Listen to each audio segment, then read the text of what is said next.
Hello and welcome to GeoKloud Academy. You have a data set for the whole country, but only interested in working in one city. So what we're doing today in QGIS is to show you the clip tool and to show you how it could be your best friend. So let's cut your data down to size to be able to work on your interested area of interest. So straight to the video.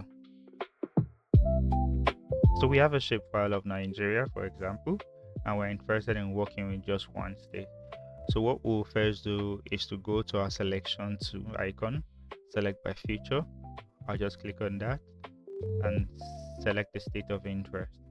Once I've gotten that, I'll right click on the layer, export, save selected features. Then I'll navigate to a folder where I want to save this.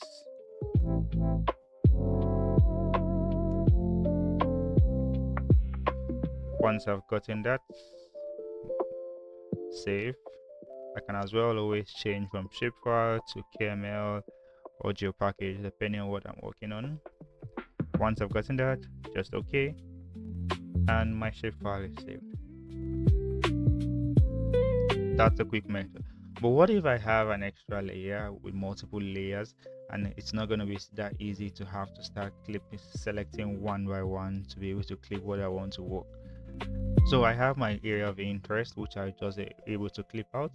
So to be able to do that, let's quickly go to the vector, geoprocessing tools, then we have the clip. My input feature will be the federal highway, then my overlay layer will be FCT. I will leave as temporary layer, but as always you can save to file. Once you're done, just run it.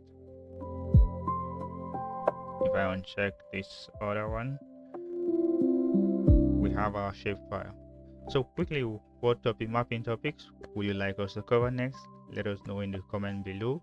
And if this tutorial helped you, please give this video a like and be sure to subscribe to GeoKloud Academy for more tips on creating impressive and effective maps.